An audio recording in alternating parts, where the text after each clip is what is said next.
জীবন তৃষ্ণা, আবু জাফর মোহাম্মদ সালেহ। তবুও জীবন কেটে যাচ্ছে, থেমে যায়নি। মনে পড়ে এমনও দিন গেছে, সারাদিন কিছুই খাইনি আমি। সারাদিন মলিন মুখে তাকিয়ে থেকেছি আকাশের দিকে। একটির পর একটি জাগতিক ব্যর্থতার আকাশচুম্বী পাহাড় আমাকে পিষে নিপিষ্ট করে দিয়েছে। ধরেই নিয়েছিলাম জীবন আমার ওখানেই থেমে যাবে, কিন্তু থেমে যায়নি। জীবন কেটে গেছে, আজও কেটে যাচ্ছে। একটির পর একটি ব্যর্থতার স্তূপ থেকে উঠে এসে পথ চলতে শুরু করলাম। নতুন নতুন উদ্যমে বিভোর হয়ে পাহাড় সম ব্যর্থতার গ্লানি, আরও কিছু সফলতাকে সাথে নিয়ে নিজেকে মানিয়ে নিতে থাকলাম জীবনের প্রতিটা বাঁকে। মনে পড়ে আজ সেই মায়ের কথা খুব করে। আমার মা, আমি ছিলাম আমার মায়ের খুব বেশি আদরের এক ছেলে। আমার মতো আত্মভোলা, আত্মনিমগ্ন, উদাসীন, শান্ত, অদ্ভুত এক মানুষের একমাত্র ভরসার জায়গা ছিল আমার মা। মায়ের মমতা মাখা শীতল হাতের স্পর্শ আজও আমার মনে পড়ে খুব করে। কিন্তু সেই মাও চলে গেল একদিন পৃথিবী ছেড়ে। এই জটিল কণ্টকাকীর্ণ পৃথিবীতে আমাকে ফেলে রেখে আমি অতল স্পর্শ মহাসমুদ্রে হাবুডুবু খেতে লাগলাম। ভাবলাম জীবন আমার ওখানেই থেমে যাবে, কিন্তু থেমে যায়নি। কি এক রহস্যময় শক্তির জোরে এই নির্দয় পৃথিবীতে আমি আবার পথ চলতে শুরু করলাম,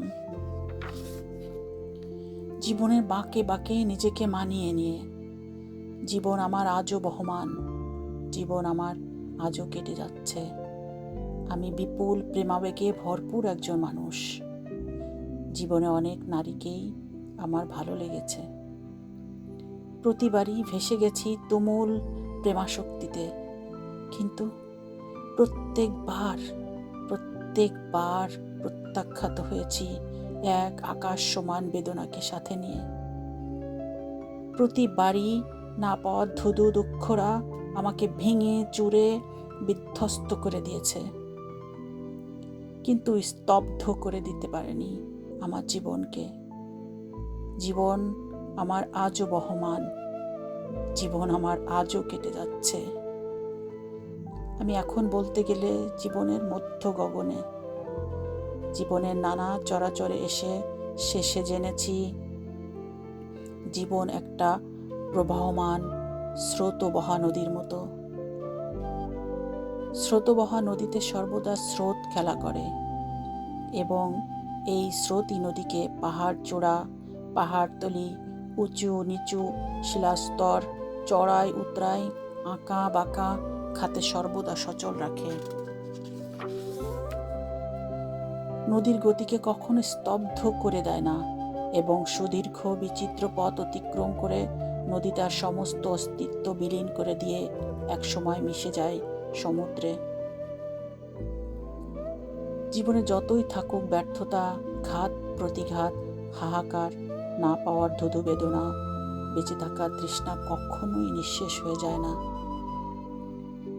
এই বেঁচে থাকার অপার তৃষ্ণাতেই মানুষ জীবনের নানা ঘাত প্রতিঘাতে নিজেকে নেয় মানিয়ে। তারপর এক সময় জীবন স্তব্ধ হয়ে শেষ হয় মৃত্যুর কাছে এসে। মৃত্যু ছাড়া জীবন তৃষ্ণার কোনো শেষ নেই। একমাত্র মৃত্যুর মাধ্যমে নিঃশেষ হয়ে আসে বেঁচে থাকার সকল তৃষ্ণা, নিবিড় নিঃশব্দে।